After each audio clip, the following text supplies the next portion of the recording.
produzcan una reacción igual y contraria a la que actúa, ¿no? que equilibre la fuerza externa, digamos, ¿no? La resultante de las fuerzas internas tiene que equilibrar a las fuerzas externas. Entonces, ya hemos visto que la tensión es una medida del efecto o del, digamos, del suceso del interior en el cuerpo. Es lo que nos interesa para definir o determinar o imaginarnos qué pasa dentro del cuerpo. Estas fuerzas amarillitas son intermoleculares o interatómicas o no sé qué, que se producen en el interior del cuerpo, ¿no? Entonces sabemos que si este es el área, la fuerza, digamos, la ecuación elemental es que sigma es igual a la fuerza sobre área, ¿no? ¿Por qué?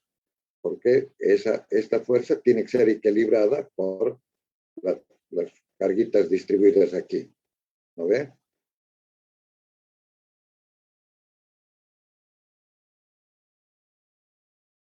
Cuando estas fuerzas internas entonces van a ser siempre las que vamos nosotros para diseñar nuestras estructuras, tenemos que ver que esta fuerza interna, estas fuerzas que se desarrollan aquí, nunca alcancen, por ejemplo, al límite de fluencia. Porque el rato que estas fuerzas amarillas alcancen la fuerza admisible, lo que admite el material, se va a producir la falla, ¿no? Se va a producir la falla. Lo mismo en un material homogéneo isótropo, lo mismo sucede con las tensiones de acción, de tracción o compresión. En tracción llamamos positiva, ¿no? Entonces se producen tensiones constantes, siempre que hagamos un corte transversal, se mantiene constante. Claro, no es lo mismo en las vigas. Ya vamos a ver que cuando se cortan las vigas, las tensiones normales se distribuyen, la mayoría se ponen en las... esto bueno, tenemos que ver igual, por eso les decía, este video los vamos a seguir viendo porque cada vez más todo lo que se habla aquí tiene que estar súper claro, ¿no? Entonces, si fijamos esta barra a un fijo, esto no se mueve, y le aplicamos una fuerza, sabemos que se va a alargar una cantidad delta L, ¿no? La longitud que era L pasa a valer del L más delta L, ¿no? Entonces hemos llamado épsilon por enésima vez a la tensión unitaria, que es igual a la delta sobre L, a la deformación total dividido la longitud inicial. Eso no tiene, la E entonces no tiene magnitudes, porque se define como una cociente entre dos longitudes. Entonces no tiene.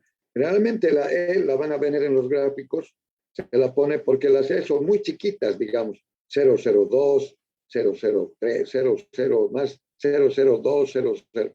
Entonces se usa mucho en vez de hablar del valor, sino en porcentaje. Entonces, en vez de 0.02, el 2%, ¿no? Épsilon, el 2%. Pero es lo mismo. Si hemos visto entonces que la primera región es la elástica, donde esto es una recta, ¿no? Donde se cumple la ley de Hooke en esta parte. Por aquí ya es otra cantar.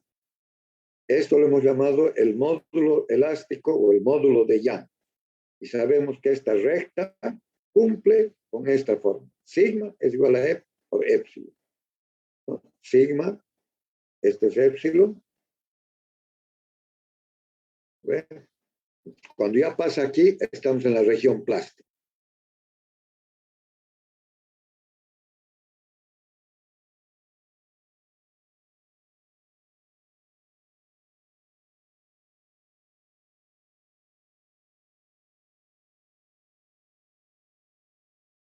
Ahorita estamos hablando de las fuerzas, hemos hablado de las fuerzas normales, que se producen cuando hay tracción. Pero ¿qué pasa cuando hay una fuerza que trata de cortar, ¿no? Entonces, ahí vienen las tensiones tangenciales. A lo largo de toda la vida profesional y mucho más en este curso, siempre vamos a estar jugando con estas dos tipos de tensiones, las normales y las tangenciales. Estas que están así, ¿no? Asentadas en el mismo plano de la cosa, son las transversales, ¿no? Las tensiones transversales. Y lo mismo tenemos que tau es el área, average, es promedio, que tau, su valor promedio va a ser la carga dividida, la carga de corte aquí, ¿no? Dividida la área, no la carga de tracción, estamos hablando de corte ahorita. Aquí viene una cosa súper importante que he tratado de explicarles también muchas veces.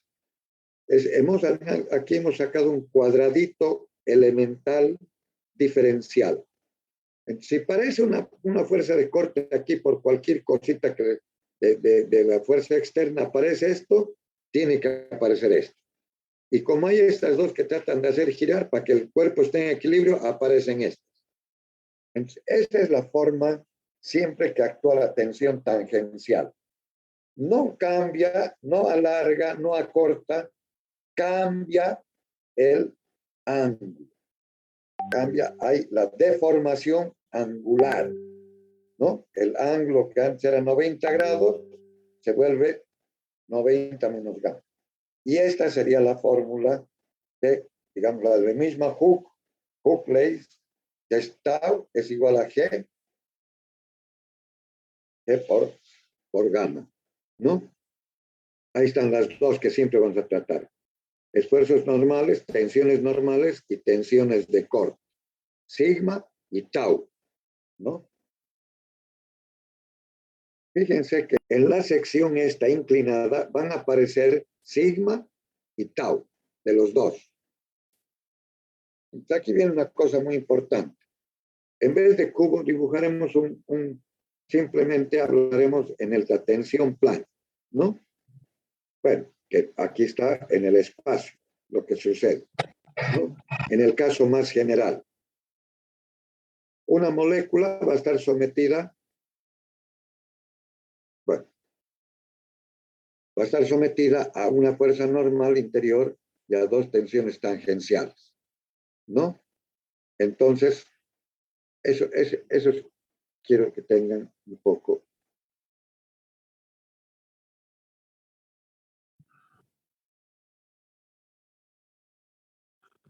Bueno, ahora, a ver, un ratito aquí, antes de largarme, quiero ver quiénes están. Muy pocos, veo yo. ¿Cuántos alumnos? 11 solamente.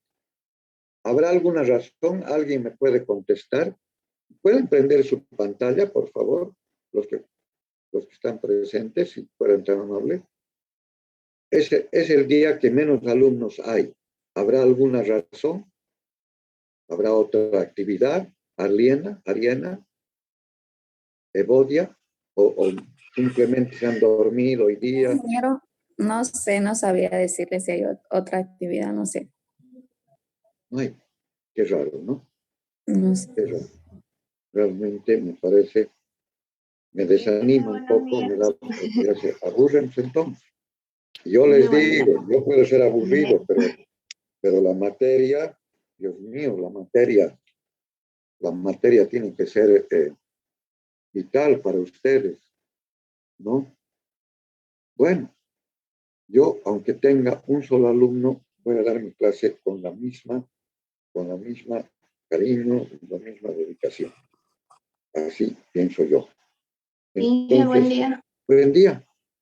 Creo que hay algunos de mis compañeros que no tienen luz Ah, y no hay wifi. En mi casa, por ejemplo, no hay wifi. me parece que debe pasar alguna cosa así, ¿no? Me parece que debe pasar alguna cosita así. ¿Me están escuchando bien? Sí. Bueno, de todas maneras estoy grabando la clase y esta vez si fuera un problema así, A mí a veces es verdad, en Cobija a veces uno se despierta y de 6 a 10 de la mañana no hay luz y uno se queda fregado, ¿no? Así que son gajes del oficio. Bueno, Taimara Montero Fukumoto, buen día.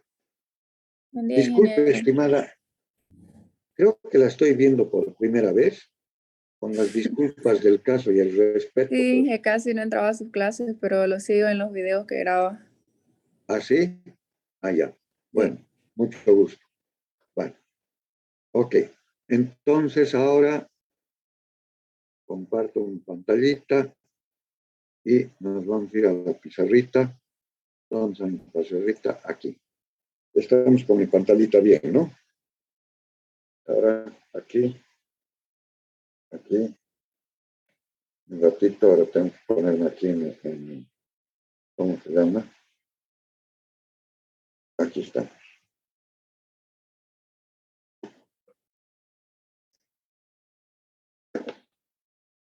Bueno, hemos hablado un poco, voy a remachar un poco para terminar el primer capítulo. En realidad, si ustedes ven el libro, que si siguen un poco el libro de texto, estaríamos por terminar el primer capítulo, ¿no?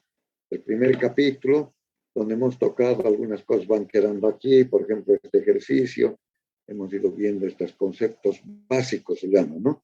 Cómo es la diagrama tensión de formación, bueno, van quedando algunas cositas aquí, ¿no? Entonces, para terminar este primer capítulo, que cada vez vamos a ir tocando temas, digamos, bastante más concretos, ¿no? Ahorita estamos hablando de tensiones. A ver, las 7, ¿por qué no está? A ver, discúlpenme un ratito, tengo algún problemita con mi pizarra. Aquí debería estar, esta es mi pizarra, resistencia de material. Voy aquí, resistencia de material.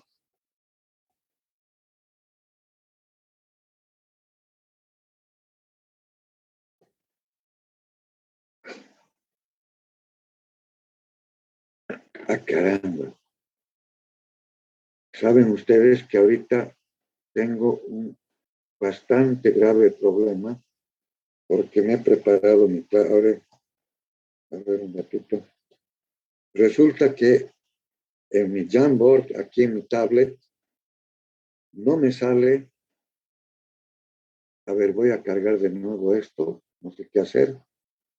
O sea, yo preparé aquí para borré varios de lo que hemos hecho aquí y resulta que cargo en mi tablet, y siempre tendré que estar en lo mismo, ¿no? Voy a cargar otra vez esto. En lo mismo, siempre que cargue mi tablet está empatada, digamos, con lo que está en la pantalla que ven ustedes, ¿no? Y yo escribo en mi tablet y sale en la pantalla perfecto. Pero sin embargo ahora sucede una cosa muy extraña, que ahorita déjenme ver qué está pasando. Un poquito de paciencia. Alguito está pasando, no sé si es con mi internet, porque veo que está sumamente lento para cargar.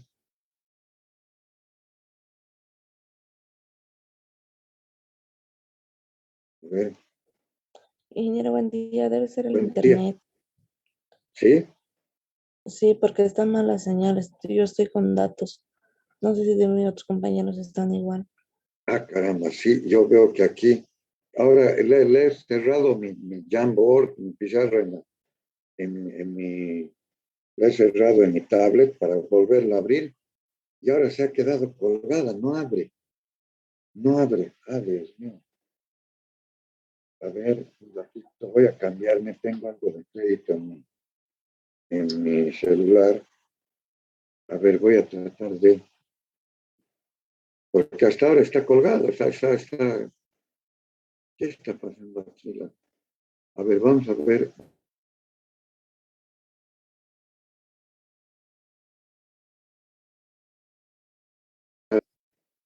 Ah, caray, pero aquí eso no tiene nada que ver con mi tablet.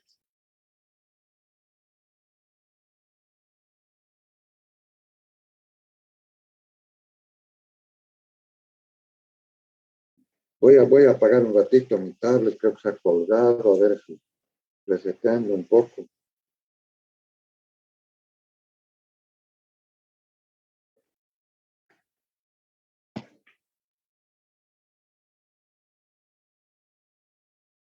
Un poquito de paciencia les ruego, ¿ya? Hasta mientras, cuénteme muy bien. Para acabar entonces esto, la última parte de la primer capítulo habla un poco de lo que es el factor de seguridad, ¿no? El factor de seguridad.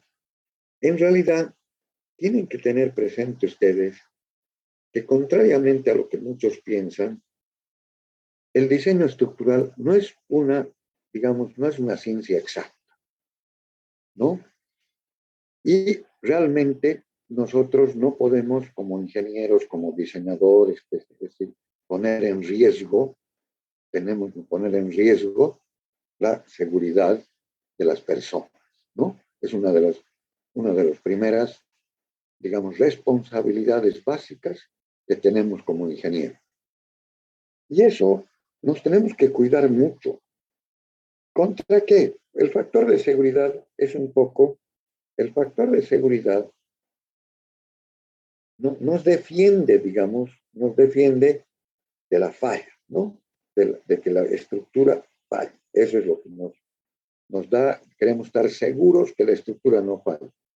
El tema es bastante, digamos, complejo, no complejo, pero tiene muchos matices esto del factor de seguridad. Pero generalmente es esto, obviamente, es lo que nos puede dar la tranquilidad para que estemos seguros y nuestras estructuras sean seguras. ¿Por qué? Porque a veces la falla, muchos pueden considerar que es el colapso de la estructura, ¿no? Cuando se colapsa la estructura, ese podría ser, tú no quieres que se rompa, que se falle, que falle la estructura, que se colapse, que se caiga, y tú vas a tomar tus recaudos, tus defensas, tu seguridad con respecto al colapso. O también puede ser que tengas que más bien cuidarte de la deformación, ¿no? En muchos cálculos, no es, por ejemplo, a mí me ha tocado, ya creo que les he comentado, en la viga de puente grúa, por ejemplo. En una viga de puente grúa, no solamente es importante que tu estructura no se rompa, ¿no? Que no se rompa, ¿no? Sino es importante que su deformación sea mínima, porque en el caso en el caso de un puente grúa, el puente grúa tiene que funcionar sobre una línea horizontal perfecta. Entonces las vigas carril por donde se desplaza el puente grúa tienen que ser prácticamente tener una deformación nula. Pero ¿de qué aspectos contempla, digamos, qué aspectos importantes tienen que ver con el factor de seguridad? Uno de los primeros es la probabilidad. ¿Contra qué nos defiende, contra qué nos asegura el concepto de factor de seguridad? Creo que lo primero que nos salta es la probabilidad de que en tu estructura, de que se presenten cargas mayores, ¿no? Que se presenten cargas mayores a las que tú has contemplado, ¿no? Hay situaciones que pueden ser, que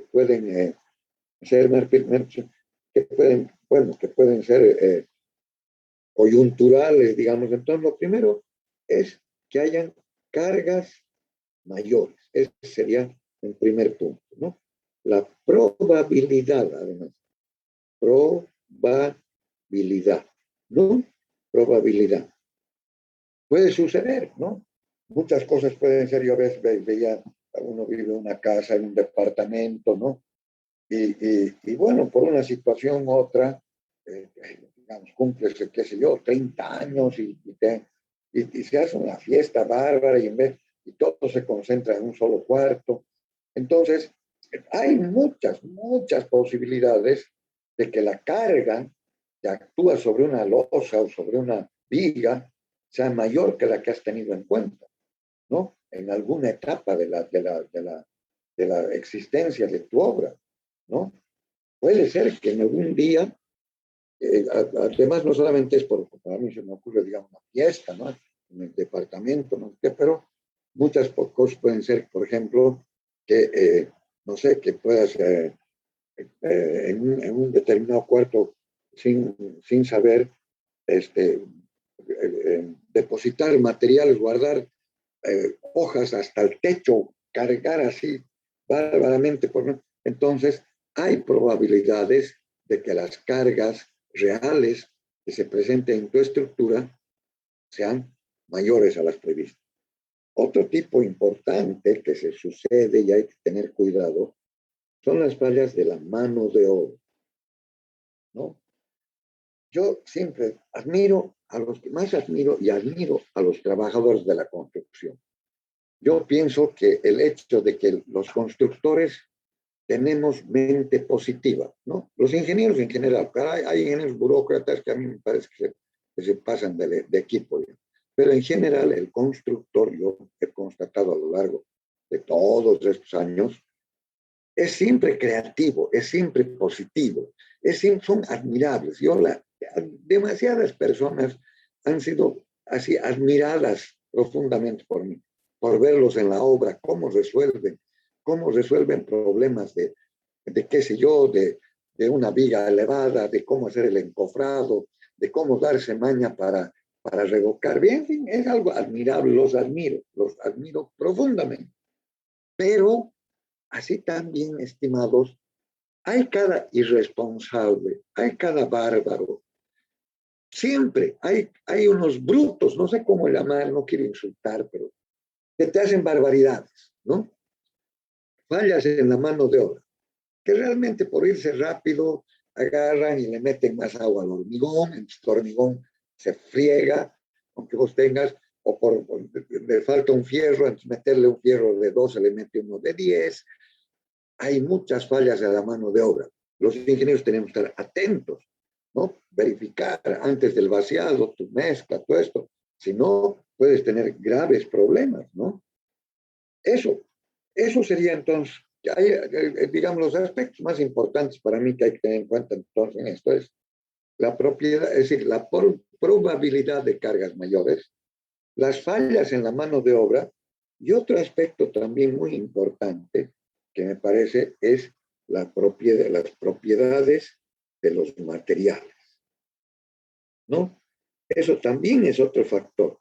Fíjense que muchas veces el acero y todos sabemos que tiene puede venir una colada de acero o la misma fabricación de qué sé yo, puede venir y por eso hacemos el mismo hormigón. Nosotros, por ejemplo, en el hospital teníamos una planta, ¿no?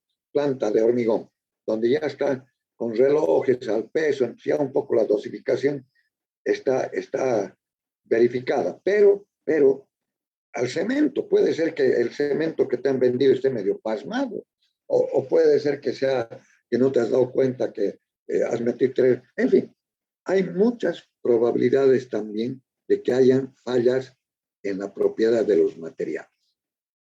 Entonces, para eso, para que no te sucedan esas cosas que estábamos hablando, entonces se utiliza el factor de seguridad, ¿no?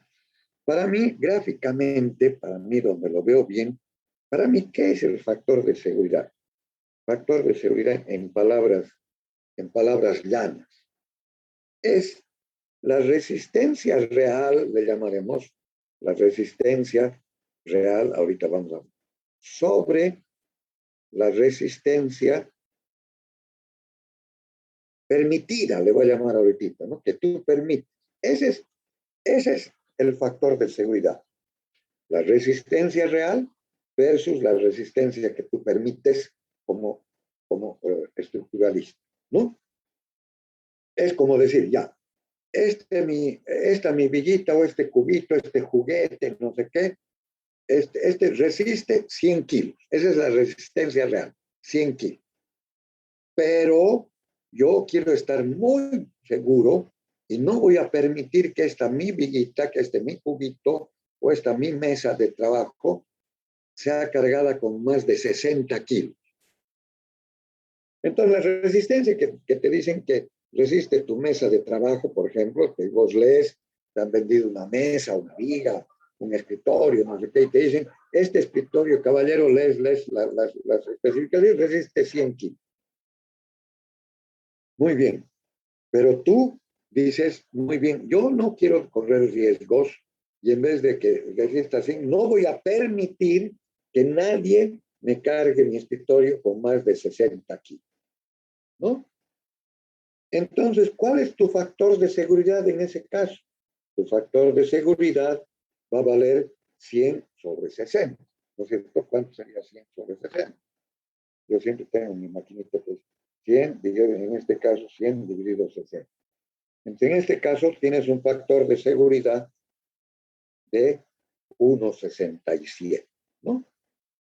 Tú te estás dando, el factor de seguridad siempre tiene que ser mayor que 1, ¿no es cierto?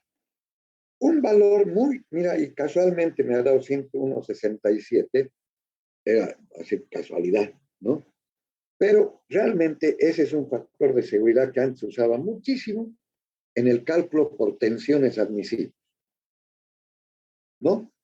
Aquí yo, este mismo concepto que estamos viendo, lo voy a trasladar con ustedes a nuestro gráfico, importante gráfico que siempre volvemos. Sigma, tensión, deformación unitaria. Sabemos que nuestro grafiquito viene primero con una recta, se echa, otra vez recupera y se rompe, ¿no? ¿Cuántas veces ya habremos visto? 20, 10, 15, 30, no sé. Entonces, nosotros decimos que este valor es la tensión de fluencia. Y además, la tensión de fluencia nos indica, ¿no?, que es el valor máximo de nuestra región elástica, ¿no? Esa es la tensión de fluencia. Entonces, nosotros, el valor común, por ejemplo, que siempre yo les repito, de la tensión de fluencia para el acero dulce, es 2.400 kilos por centímetro cuadrado. Ese es el valor, este es 2.400 kilos por centímetro cuadrado. Entonces, lo mismo que decíamos con el escritorio, que esto resiste 10, entonces nosotros sabemos que si llega la tensión, si esas fuercitas amarillas del video, estas mis fuerzas internas, alcanzan el valor de sigma y, entonces la pieza se va a deformar, que es plásticamente, van a haber barbaridades en mi estructura. Entonces, digo yo, Dios mío, no puede mi tensión en ninguna viga, en ninguna columna, en ninguna parte de mi estructura superar o llegar al valor de la tensión de fluencia, ¿no?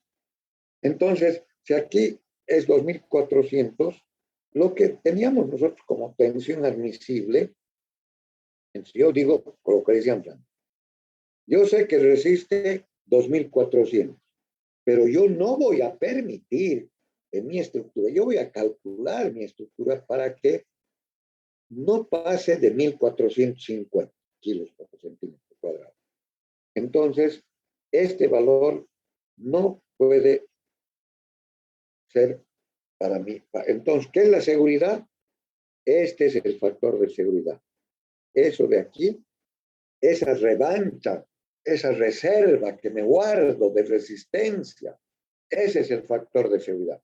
En el caso común y que yo tanto usaba antes, porque vamos, más adelantito vamos a ver un método más moderno de tener en cuenta la seguridad de las estructuras, ¿no? Pero si nosotros dividimos lo que decíamos sigma y sobre sigma admisible, entonces ese es mi factor de seguridad, que generalmente se usa la letra sí. Ese sería el factor de seguridad. Entonces, si yo divido 2.400 dividido entre 1.450, resulta que tengo, eso vale 2.400 dividido en 1450, 1,65, ¿ve?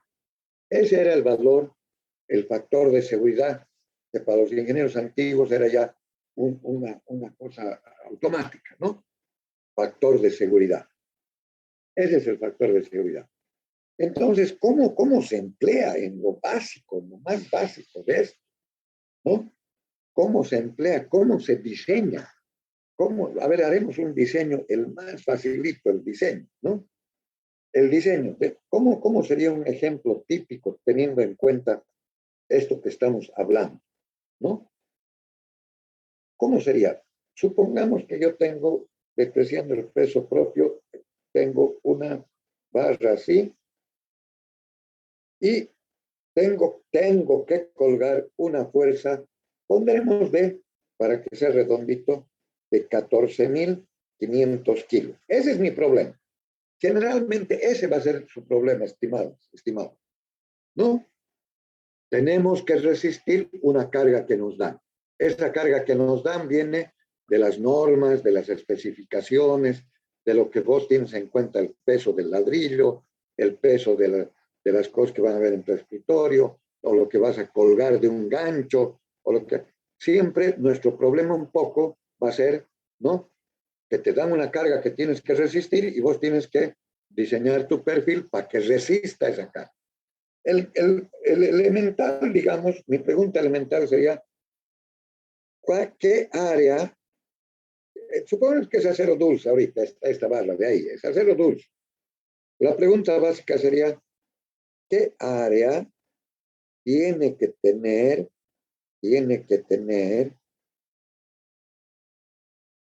la barra para resistir con seguridad, ¿no? Con total seguridad, una fuerza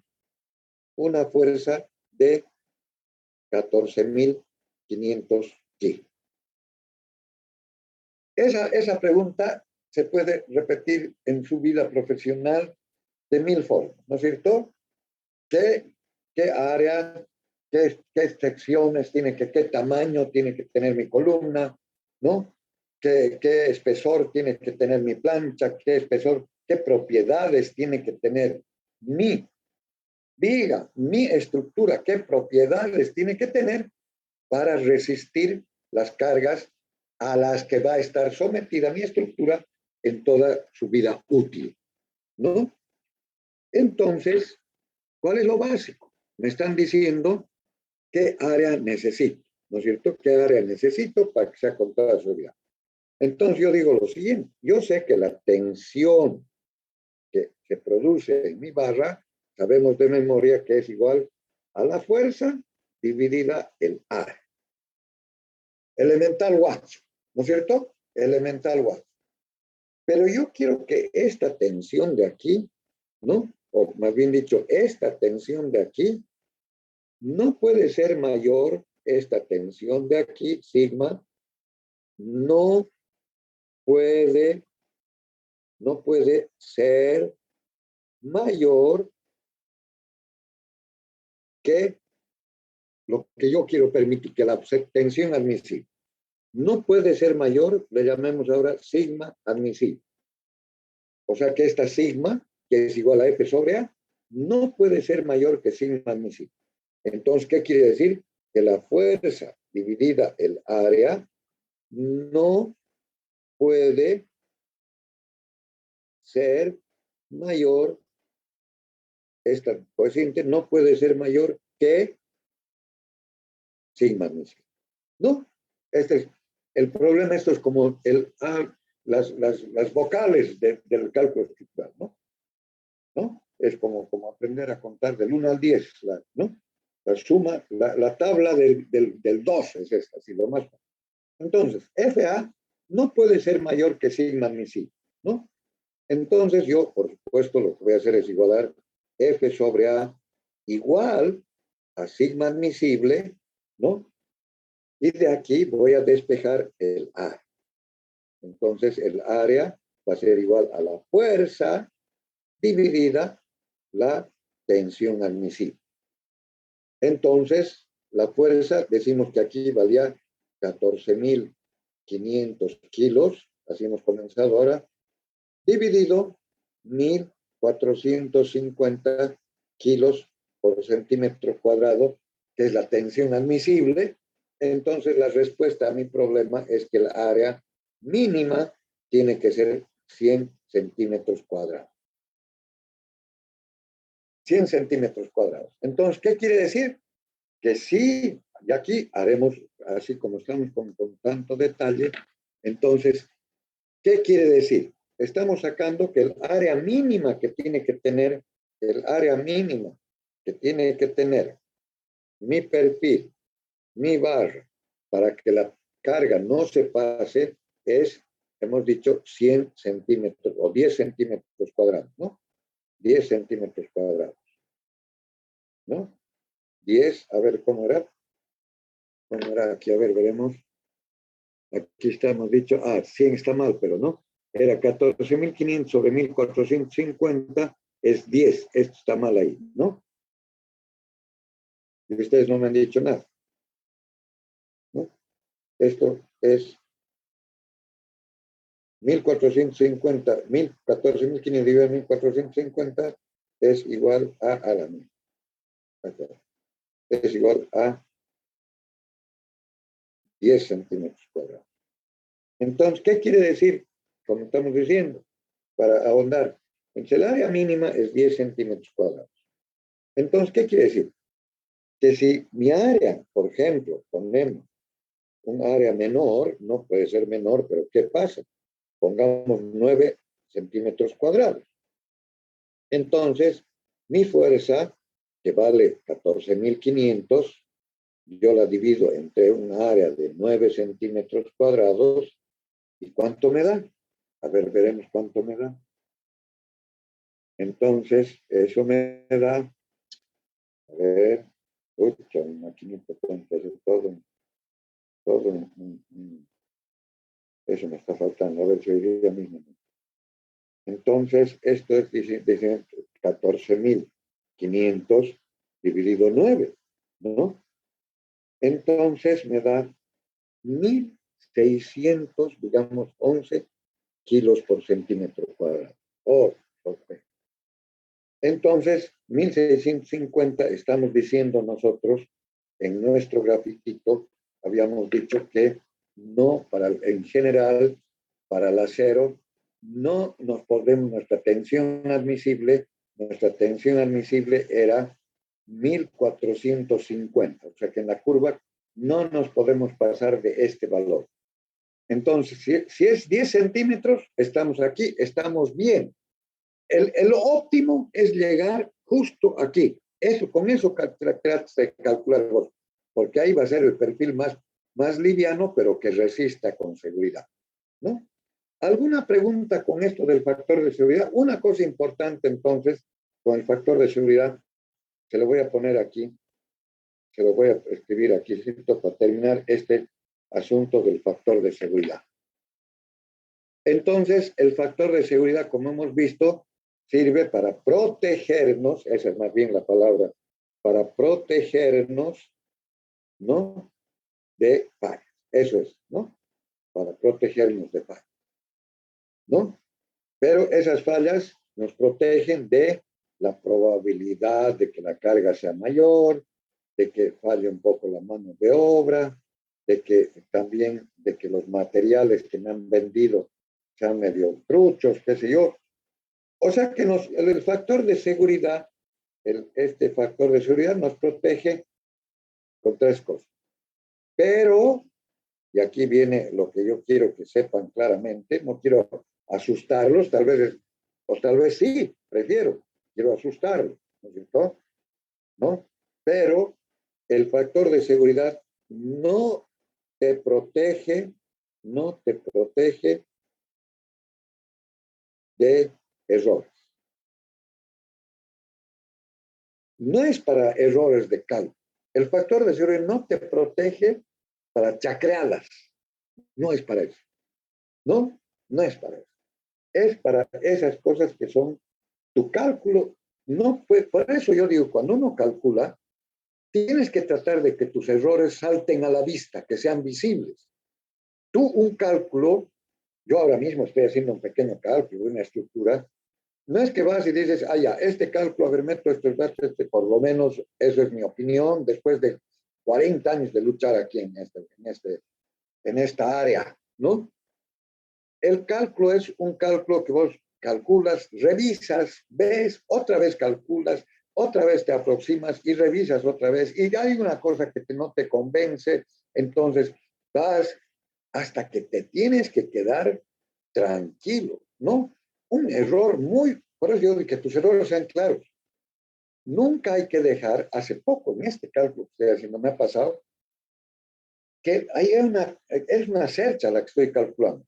Y había una barra que no me daba, y aunque yo le aumentaba la sección a la barra, y le aumentaba, y le aumentaba, y le aumentaba, ¿no? Entonces, ¿pero qué era? Era que había cometido, entonces, pero eso no puede uno dejar y decir, ya, que mierda, le meteré nomás, porque evidentemente yo veía que había algo raro ahí, entonces uno puede cometer el error de decir, sin lograr ir al fondo y descubrir por qué allá, ¿no? Un poco rendirte en el camino y agarrar y decir, ya, le meteré uno más, estoy apurado, no sé qué. Amigo, les ruego, no cometan ese error, no cometan eso. Por más presión que te digan, mañana tienes que entregar el cálculo y vos ves que una cosa no te convence, no estás del todo convencido. Amigo, tienes que responderte claramente a las preguntas. Por eso, ahorita los temas de resolver la estructura han cambiado tanto. Antes, amigos, amigas, resolvíamos a mano, con lápiz, papel, ¿no? Coma de borrar, ¿no? Regla de cálculo, ¿no? Entonces, las dificultades eran otras. Ahora ustedes van a calcular, no van a calcular a mano, no, van a meter los datos a un programa, al CIPECAT, al RAM, al otro, al SAP, al no sé qué, de repente sale uno boliviano. De hecho, el RAM Avanza es boliviano, pero no sé por qué no sale ahorita un software de cálculo maravilloso boliviano, digamos, ¿no? Entonces ustedes van a tener siempre esa facilidad de poder. Por eso yo insisto en que aquí los conceptos, ¿no? Los conceptos tienen que estar súper claros, ¿no es cierto? Eso para mí, por eso insisto mucho en eso. Entonces, con esto prácticamente doy terminado el primer capítulo, que se llama conceptos básicos, ¿no? ¿Qué es el alargamiento unitario? ¿Qué es tensión?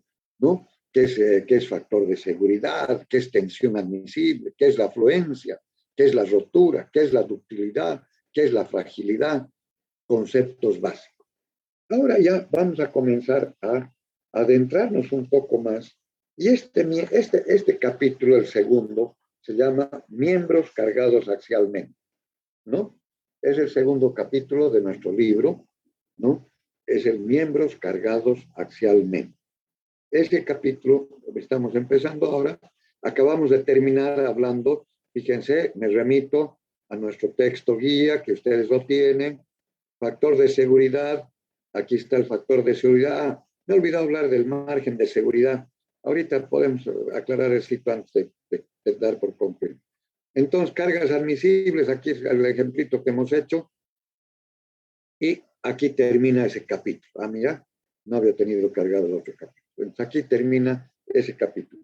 Para no saltarme cositas, voy a ir un ratito, vamos a la pizarrita, amigas, amigos, vamos a la pizarrita y hablemos del margen de seguridad.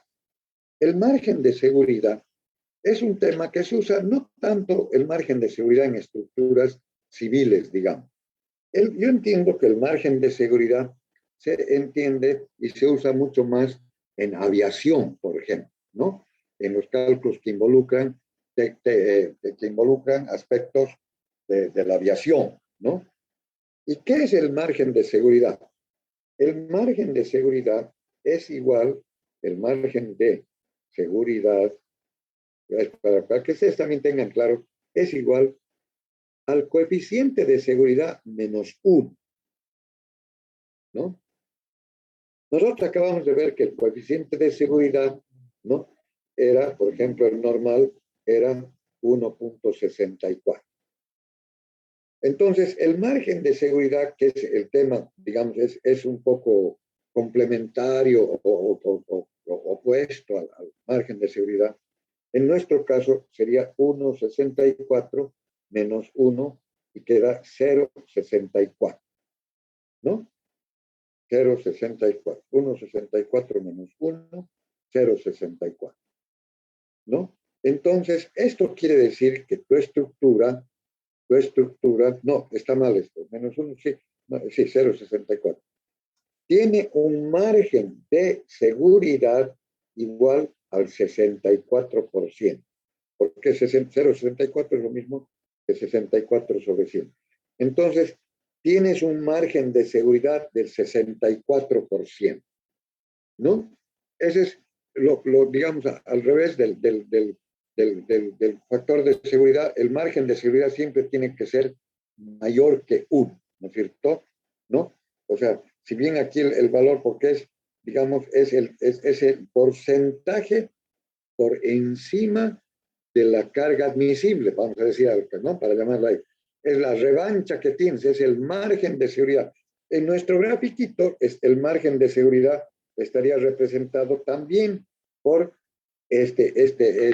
también por la parte, digamos, que está por encima, que es esto que está aquí, el factor de seguridad.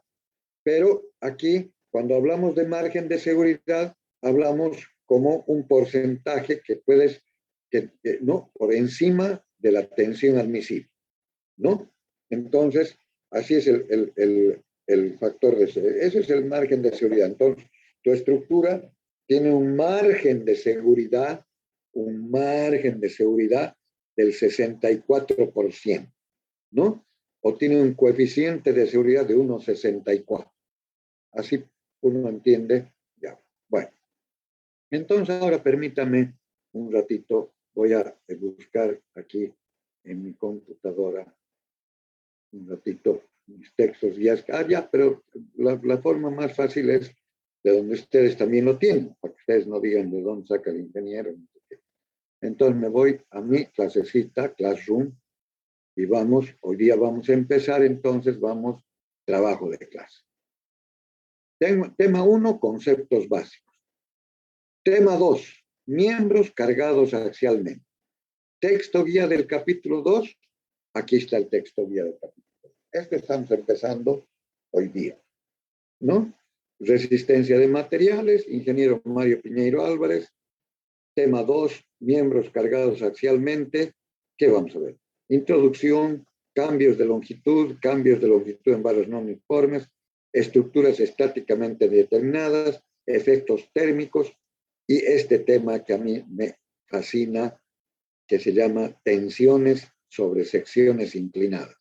Esa para mí es la cereza sobre la torta de este capítulo, ¿ya? De este muy interesante capítulo. Entonces, en la introducción vamos a ver muchos de estos conceptos. Pues esto ya sabemos nosotros de memoria, ¿no? Introducción, ya que hemos definido antes, siempre hemos dicho ya que conceptos de tensión sigma y deformación unitaria epsilon. Yo no sé, creo que ya debo ir por las 100 veces que les repito de la importancia de esto, ¿no? Ahora bien, vamos a pensar, porque es más fácil, en el libro también usa este ejemplo. Vamos a hablar con un resorte, porque quiero que tengan muy claramente dos conceptos muy importantes, ¿ya? Muy importantes. Yo les recomiendo que me pregunten, que no se dejen, que me entiendan bien lo que les tengo que decir, ¿no? ¿Qué es la rigidez y qué es la flexibilidad? ¿Por qué?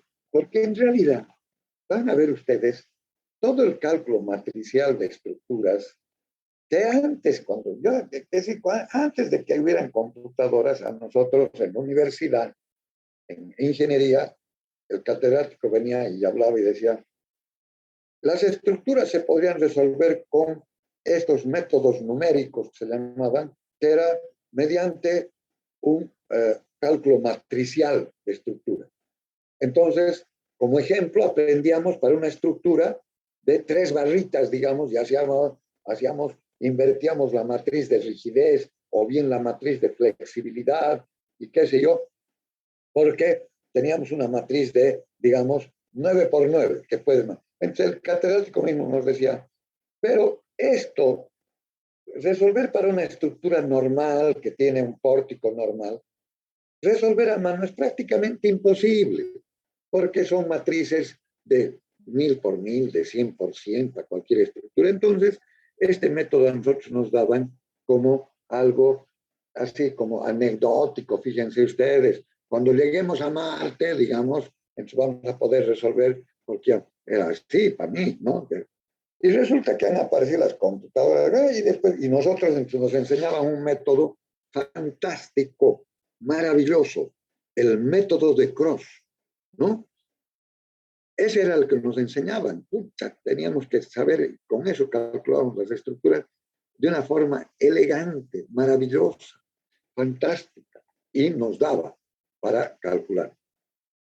El método de Cross ya no lo debo usar pues hace 30 años. Me han debido servir en la etapa, creo que he calculado un par, 3, 4 estructuras así a mano y después ya han comenzado a aparecer el SAM 80, esto, bueno. Pero en todos estos programas ustedes van a escuchar hablar de la matriz de rigidez, de la matriz de flexibilidad, ¿no? El método de las rigideces, el método de las flexibilidades. Por eso es que a mí me interesa transmitirles muy bien el concepto de rigidez y el concepto de flexibilidad. Entonces, ya que estamos entrando a un nuevo capítulo, voy a hacer un brevísimo paréntesis donde quiero, Miguel Ángel había estado nuestro ayudante, qué bien, me alegro.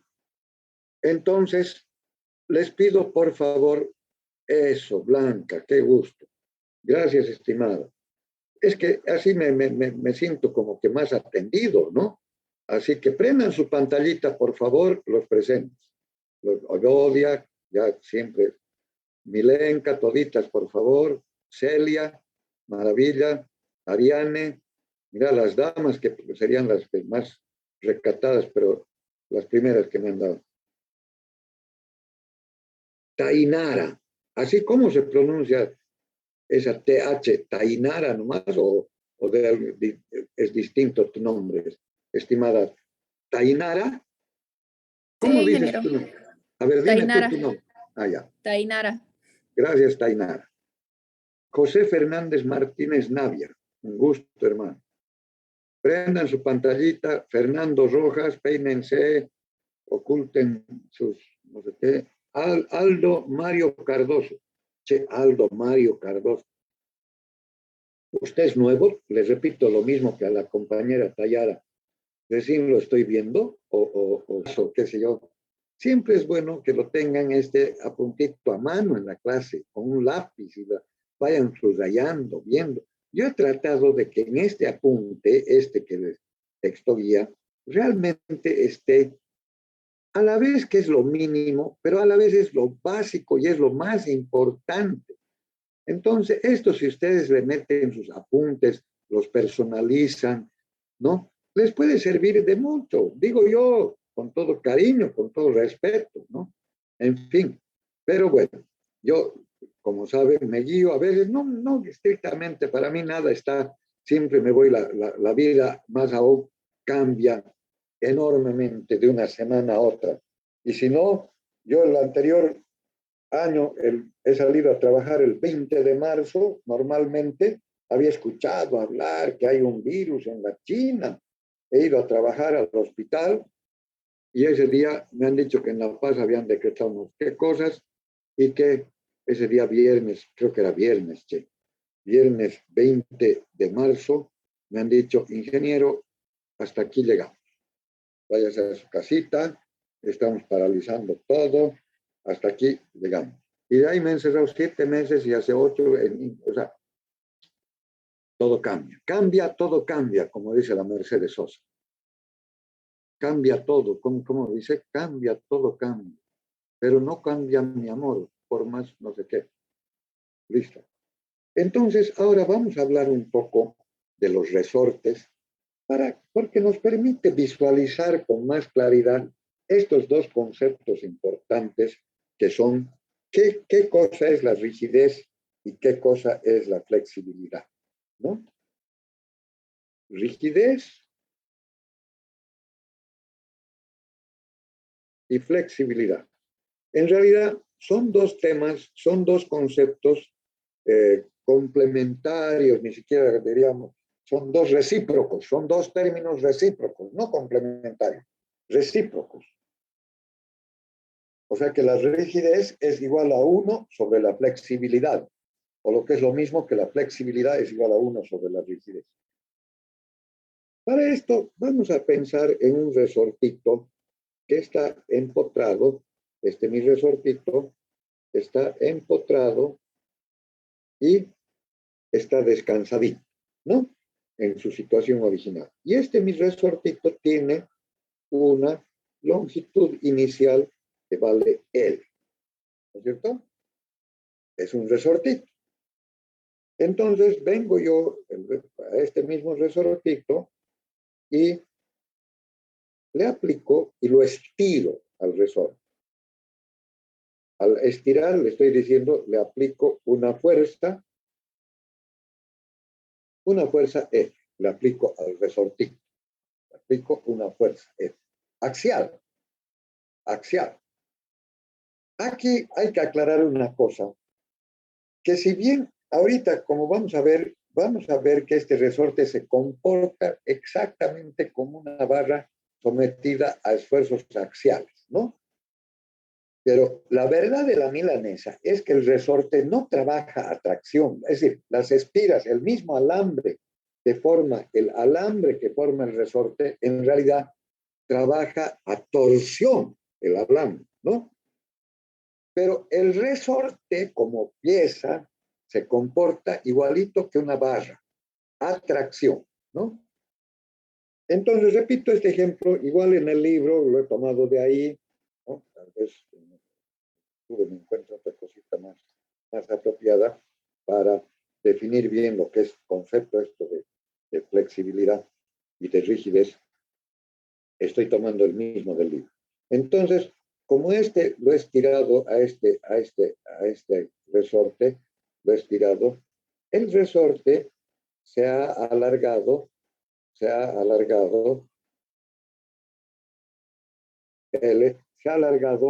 una cantidad que nosotros estamos llamando delta, ¿no? Por la acción de esta fuerza, no, perdón, aquí está mal dibujado, esto está mal dibujado. Digamos, por la acción de la fuerza, entre el resorte que estaba hasta aquí, ahora viene hasta aquí. Se estira hasta ahí y se estira una cantidad delta. Vamos bien hasta ahí, ¿verdad? Facilito. Si nosotros sabemos en el resorte, esto es básico, ustedes ya avanzan bien, que mientras más grande sea F, más grande va a ser delta. Eso sabemos. Y lo primero que han comprobado además que son proporcionales. Siempre vamos a hablar, nosotros lo que estamos hablando ahorita es para materiales elásticos, ¿no? Elásticos. Todo lo que vamos a hablar ahorita de flexibilidad y rigidez es hablando de materiales elásticos. Con material elástico decimos se cumple la ley de Hooke, ¿no? Con material elástico decimos que la tensión y la deformación se relacionan mediante una línea recta, ¿no? Entonces, sabemos, por un lado, que P está relacionado con delta. P está relacionado con delta.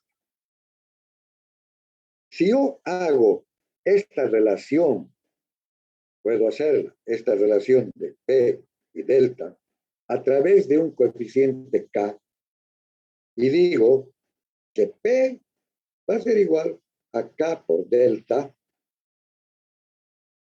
¿no? En realidad estaría definiendo el valor de K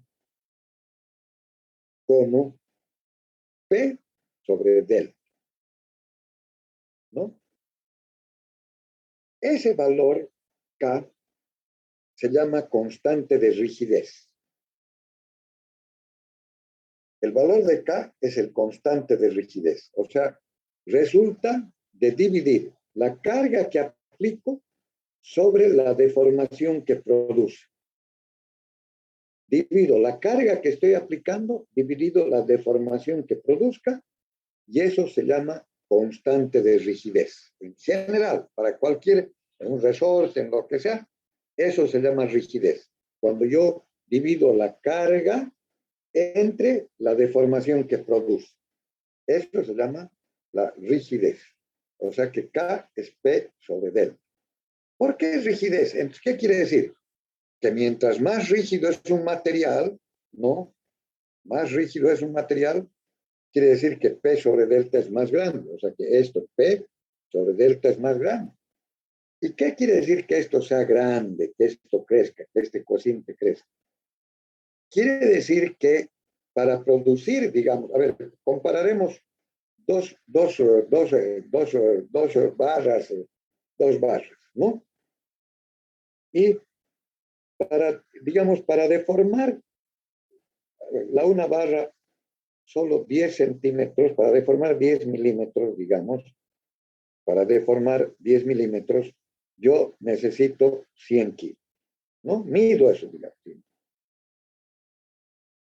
Ahora, agarro otro material y veo cuánto necesito de fuerza para que mi delta, para deformar 10 milímetros. Y resulta que en este nuevo material, en vez de 100, van 250 kilos. Entonces, ¿quién tiene más grande P sobre delta? Obviamente que este material, el coeficiente P sobre delta es mayor. ¿Qué quiere decir? Que es más rígido. ¿Qué quiere decir? Que vos necesitas más fuerza, más cantidad de fuerza para que producir deformaciones en tu material. Rigidez. Necesitas, entonces, mientras más grande sea el cociente entre P y delta, más rígido es el material. Esa es la rigidez, ¿no es cierto?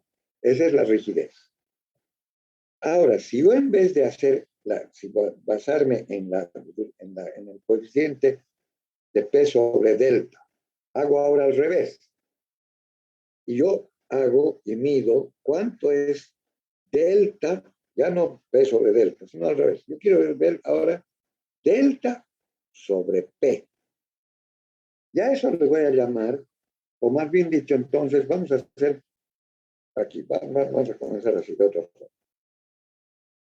Aquí habíamos dicho que habíamos relacionado P con delta a través de un coeficiente K. Ahora vamos a hacer al revés. Voy a transformar, voy a relacionar delta con P a través de F, ¿no? Antes era P con delta, ahora es delta con P. Entonces, ¿a qué va a ser igual F? Que ya le estoy llamando, que es la flexibilidad. F va a ser igual a delta sobre P. Delta sobre P. ¿No es cierto? Delta sobre P. Entonces, aquí es al revés del concepto de ductilidad. Mientras más grande es la flexibilidad o la constante de flexibilidad, con menos fuerza puedo producir más alargamiento, ¿no? Por eso dice, es más flexible. ¿Qué quiere decir que un material sea más flexible? Que con poca fuerza se alarga mucho. Flexibilidad. ¿Qué quiere decir que es muy rígido? Que necesito mucha fuerza para... Entonces, si vos ves que F es igual a delta sobre P, ya sabemos cuánto es 1 sobre F, invertimos y esto es P sobre delta, entonces lo que yo les decía al principio, que delta es igual a 1 sobre F. Así están relacionados. Delta es igual a 1 sobre E. Amigas, amigos, el tema entonces es qué es rigidez y qué es flexibilidad. Y para ver bien claramente esto, digamos, la estructura, les aseguro que no vas a tener resortes, ¿no? La estructura no va a estar formada por resortes, va a estar formada por barras, va a estar formada por barras, ¿no? Y en las barras elásticas, en las barras, nosotros sabemos otra vez, sigma es igual a P sobre A y epsilon es igual a delta sobre L. Lo mismo, ¿no? Y de esto ustedes hagan 10, 20, 30 veces. De estas dos también se puede inferir que delta es igual a P por L sobre E por A. Como tarea de la casa, así definan a partir. ¿Por qué? Porque esto es lo mismo que sigma es igual a E por epsilon, ¿no? Entonces, sigma es igual a P sobre A, epsilon es igual a delta sobre L, y de aquí despejo delta y encuentro esta forma de la famosísima ley de don Robert Hooke. Delta es igual a P sobre L. Y sigma es igual a P sobre A, ¿no es cierto? Sigma es igual a P sobre A. De acuerdo a lo que hemos dicho, nosotros hemos definido que K, ¿a qué era igual K? K era igual a P sobre delta. Eso era P. K igual a P sobre delta.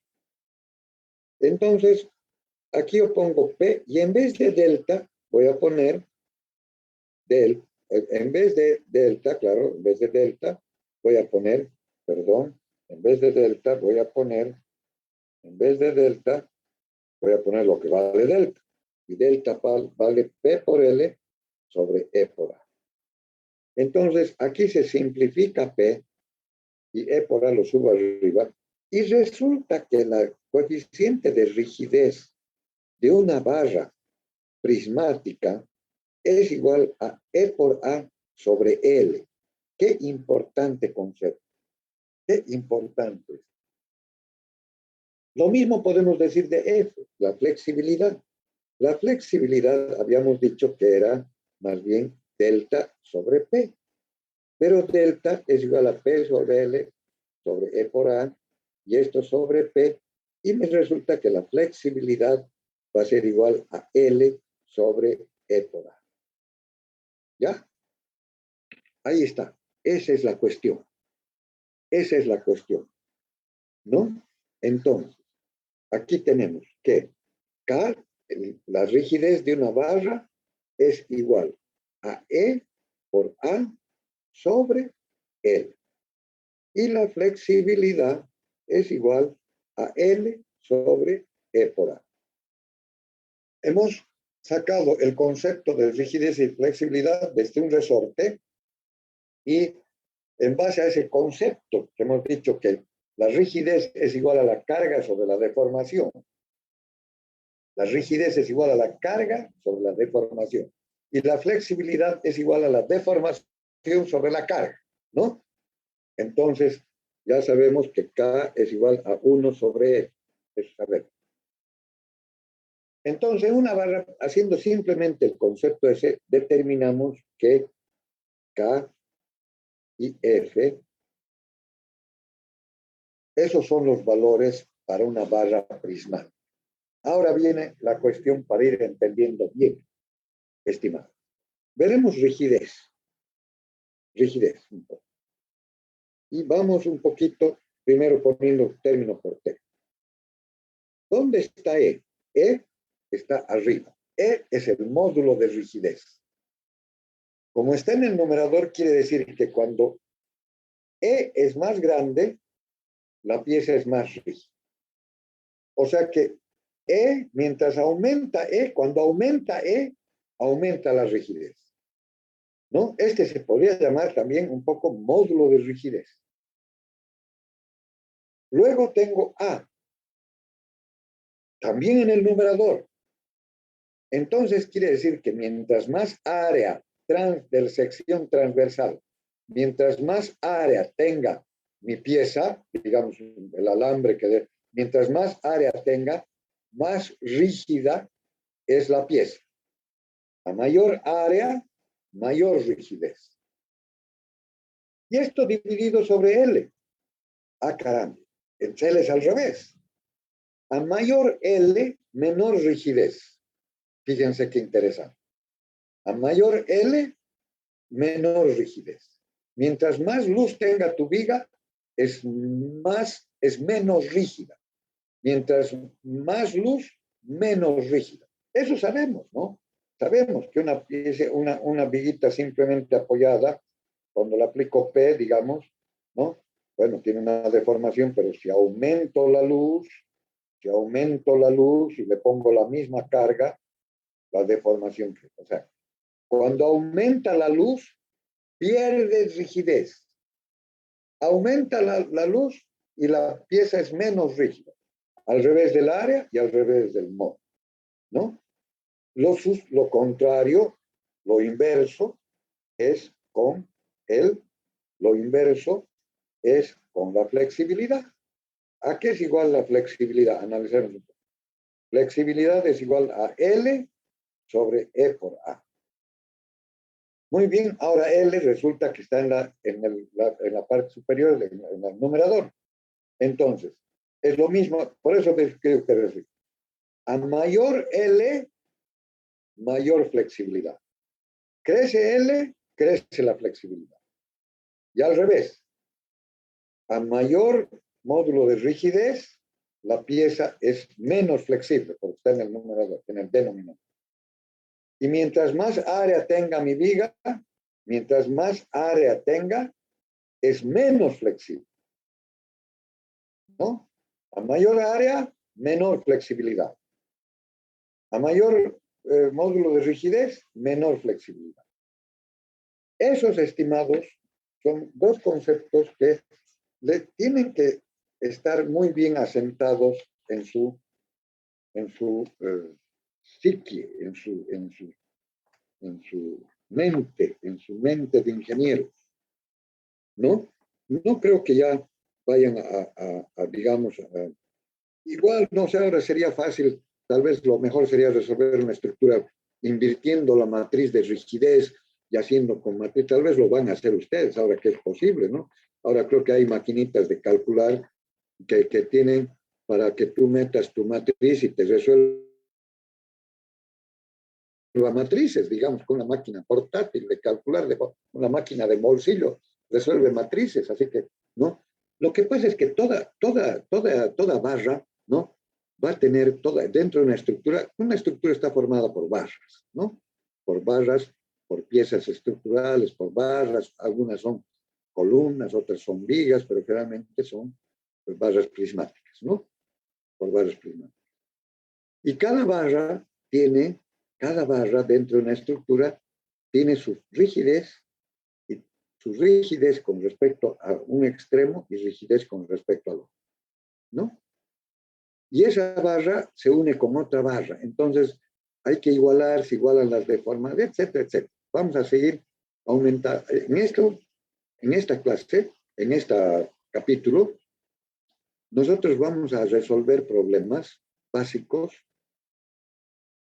de diseño, de cálculo, de piezas estructurales, en este capítulo, ¿no? Para estructuras de una barra, de 2 barras, de 3 barras, sencillitas. Pero el método que vamos a usar es el método que se emplea para calcular una estructura de 1000 barras, de 500 barras, de 1000 barras, de lo que sea. ¿Está bien? Entonces, Evodia y Blanca, qué gusto verlas siempre, las dos. Por lo menos ahí sí que tengo 2 alumnas despiertas y sonrientes, qué maravilla. Ya, los demás siempre hay que rogarles, por favor, la próxima vez que aprendan su pantalla.